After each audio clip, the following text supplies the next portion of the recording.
of the music of an ancient people.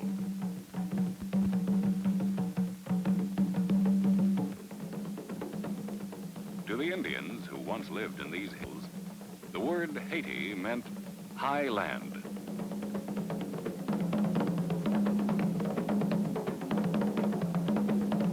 To the modern traveler, the word has come to mean a sunlit holiday in the West Indies.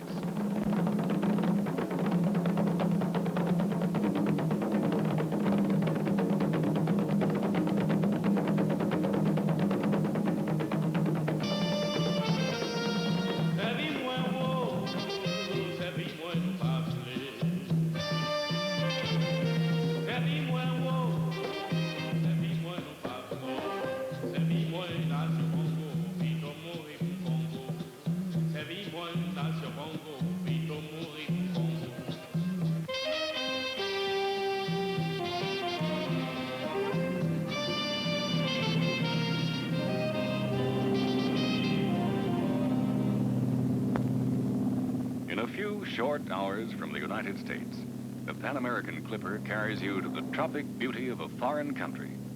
The land below was once a French possession, and French traditions still mingle with the Caribbean charm of this island republic.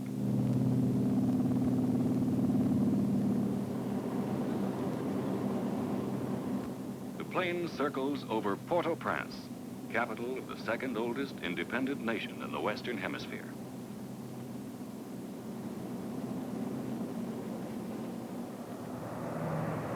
Just a few hours from home, the clipper brings you down on the island where Columbus founded the first settlement in the New World. An island that has been discovered and rediscovered by thousands of travelers in search of the unusual.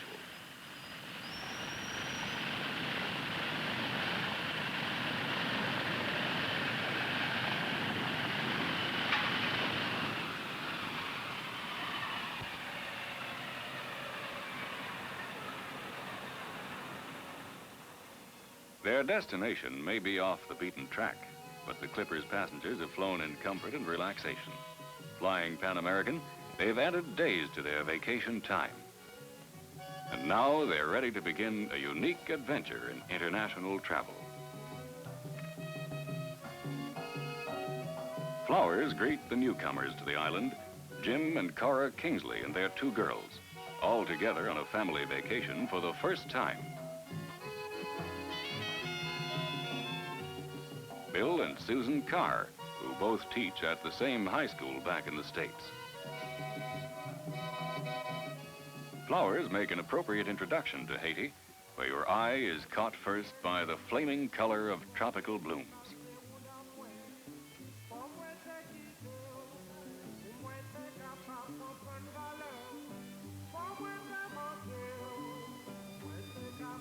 For young Sally Kingsley, windows open onto a new and exciting world.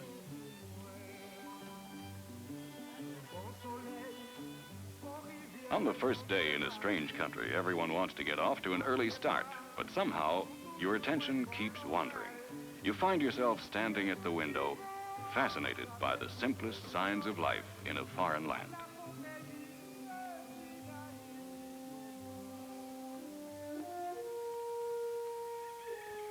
This is the most familiar of the island's early morning sights, the farmer's journey down from the mountains to the marketplace in Port-au-Prince.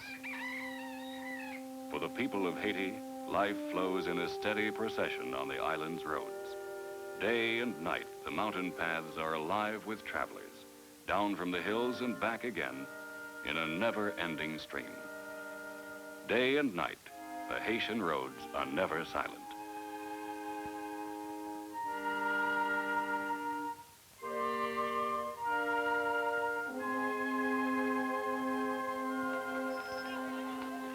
By the time the sun is up, the old marketplace in Port-au-Prince is wide awake with excitement.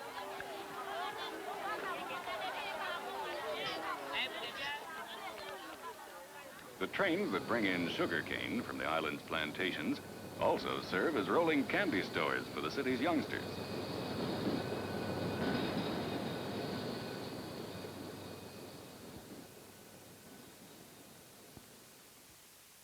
Produce is brought in by water, too, carried by a tiny merchant fleet that sails from the villages along the coast.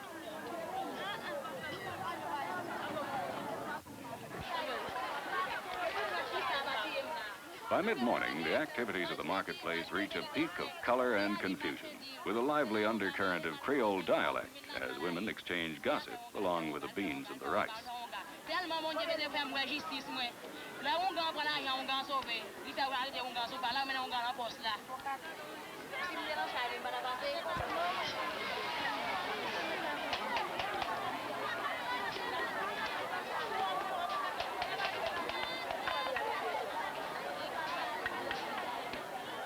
If it's been a profitable day, the trip back home from market can be made in brightly painted open buses with names that seem to promise the last word in luxury.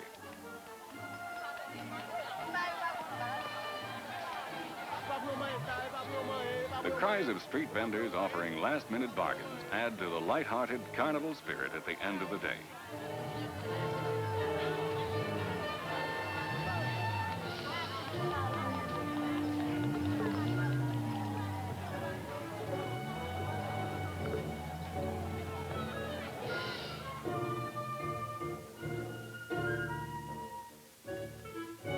Beyond the towering red gateway that rises over the marketplace, Port-au-Prince is a busy and colorful capital city.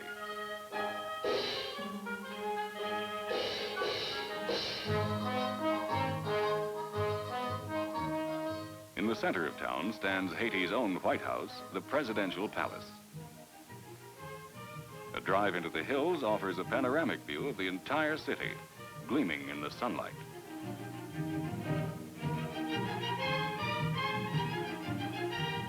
And here, overlooking the city and the bay, are resort hotels that seem more like elegant villas set among tropic gardens. Here you learn that Haiti's hospitality includes cool mountain resorts that make the island a place to visit in summer as well as winter.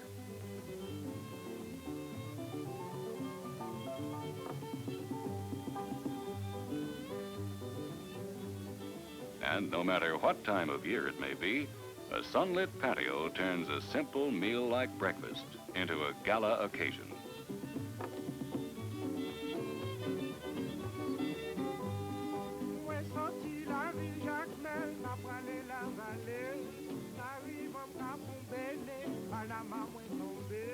After breakfast, perhaps a set of tennis.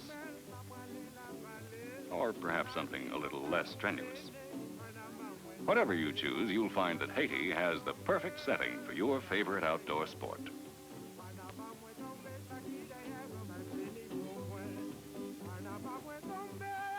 Far away from the schoolroom with no papers to mark, Bill and Susan are learning how far a modest budget can be stretched in a land whose informal ways seem made for an easygoing family vacation.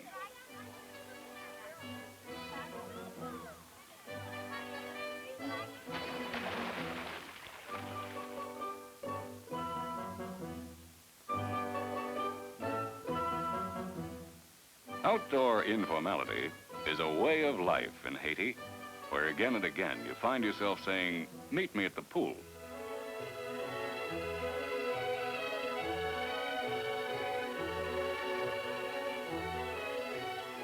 Under the Caribbean sun, the atmosphere is warm and friendly. A carefree feeling comes naturally here, whether you're out to relax or want to get into the swim.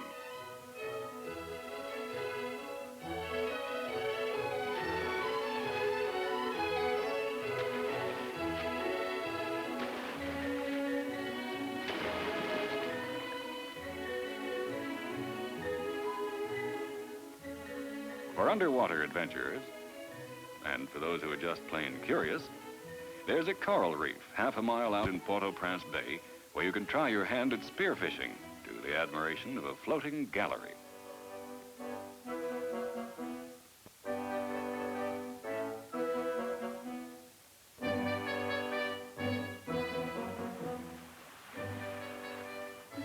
This fellow came up with something on his first try, and he's feeling mighty proud, except that, well, no one can tell him just exactly what it is. Still, your first catch is something to boast about, and your friends back home will never believe it without a photograph.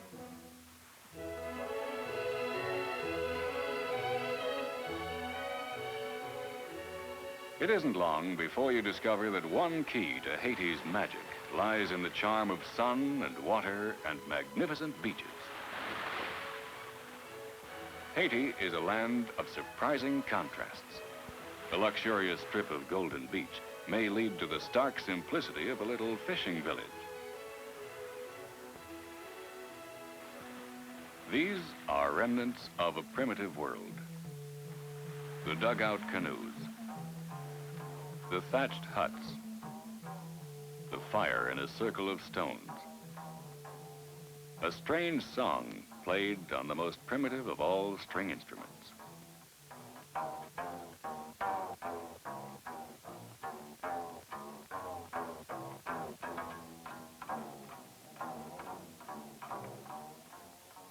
On the banks of a nearby river, the women of the village gather with the family wash.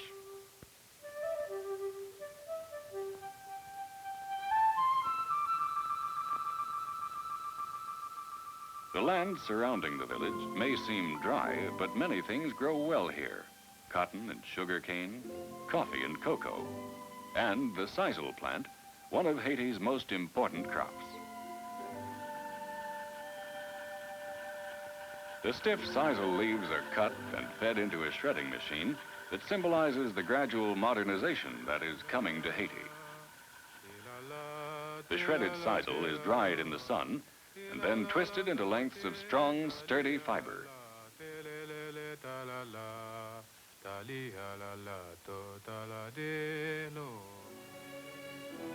The strands of fiber are dyed the bright colors of the tropics and set out again in the tropical sun.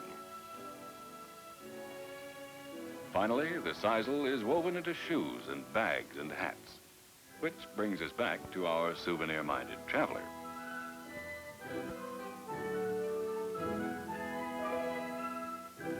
Sally has already bought more sisal work than she knows what to do with, and now she's discovered the handsome mahogany bowls for which Haiti is famous.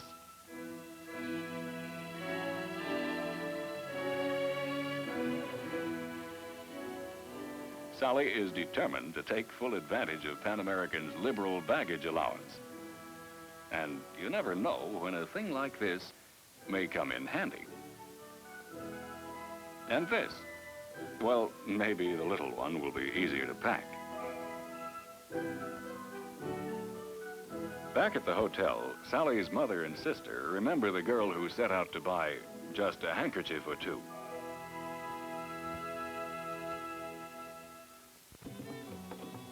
After a busy morning in town, a buffet luncheon draws you back into the leisurely pace of life on a shaded Caribbean terrace.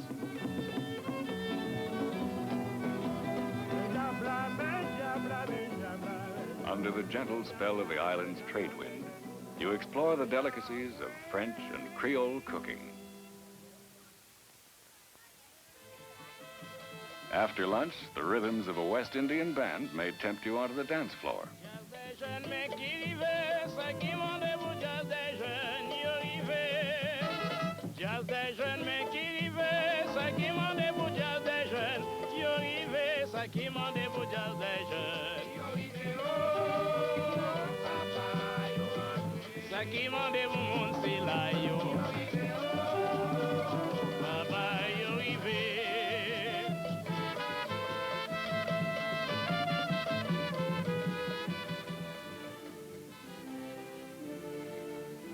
The sharp contrasts of Haitian life leave their marks on the island's architecture. Striking modern buildings house the faded relics of a fabulous past. A past that was shaped by buccaneers, by Napoleonic generals, and by the heroic descendants of African slaves who founded the Republic.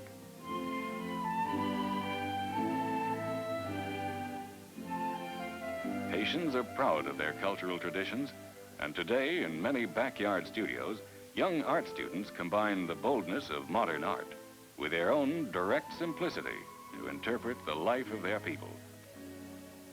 And the lively quality of their work has turned many a souvenir hunter into an art collector. The painter leaves a great deal to your imagination, but he captures the mood and subtle coloring of the Haitian landscape.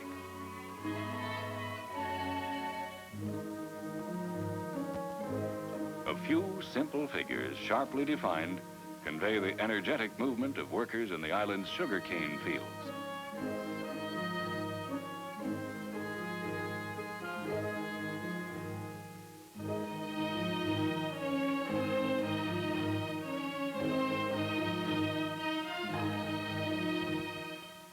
With thick strokes of vivid color, a painter catches the rhythm of drums and bamboo horns at a country dance.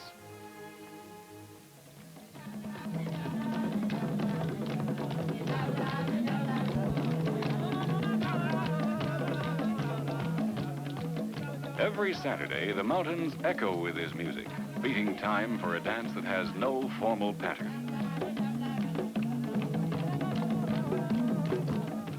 The villagers improvise as they dance, and often their steps seem to rise from the dim memory of a half-forgotten past.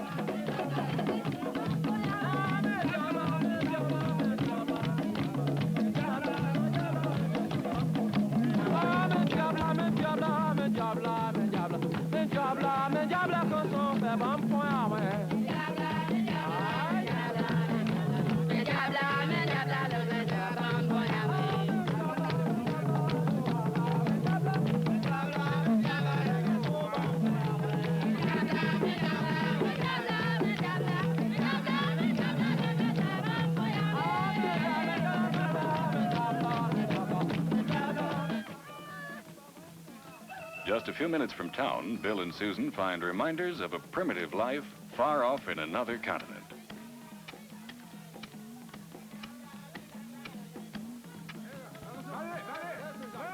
An invitation to the local cockfight, they find, is part of the hospitality in any Haitian village.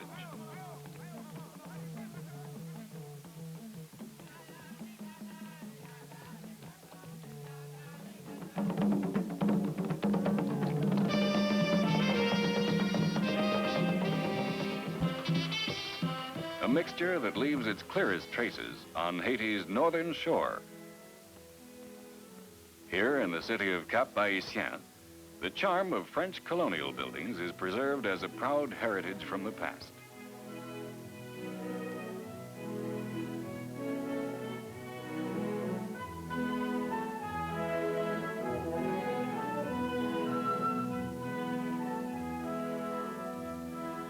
The most extraordinary page in Haiti's history was written here in the north by Henry Christophe.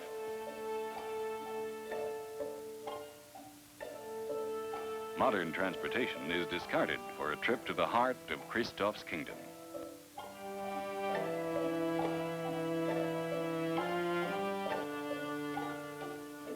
These ruins were once the Palace of Sans-Souci, a fabulous royal dwelling unparalleled in the Western Hemisphere.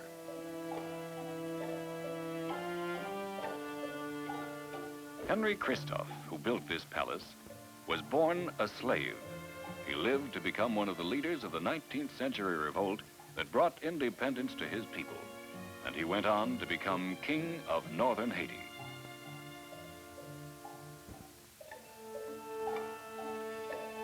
You must travel further to see Christophe's greatest masterpiece. 4.5 miles up into the mountains to a building called the 8th Wonder of the World. A fantastic fortress built to repel Napoleon's armies if they should ever return. This is King Henry's citadel, riding the clouds like the prow of a ship.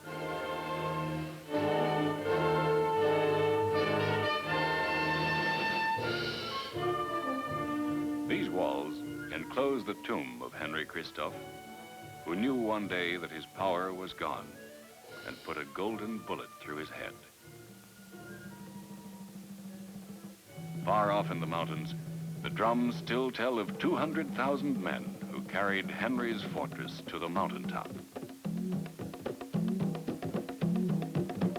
Now the cannon are silent, but the drums still beat, telling of man's ability to achieve the impossible.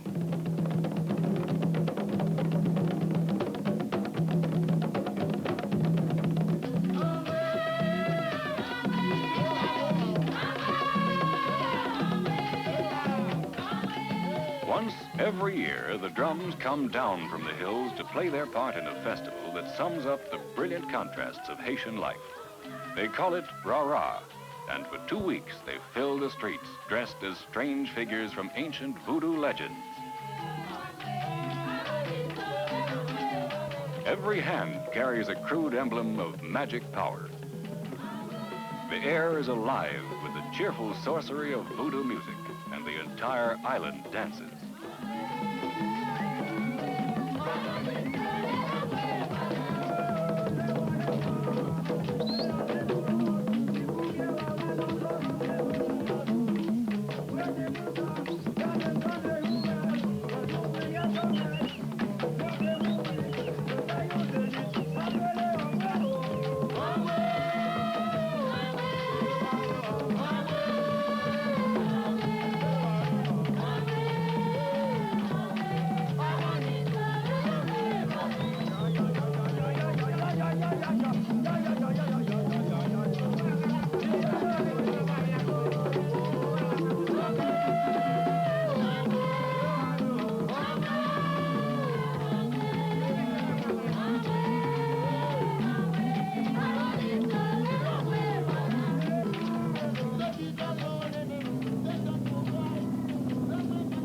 The sound of strange music follows when you leave Haiti, a reminder of the constant echo of drums in the mountains, of sunlight on the roofs of old French buildings, and the gaiety of a luxurious year-round vacation resort in the Caribbean Sea, just a few hours from home, flying Pan American.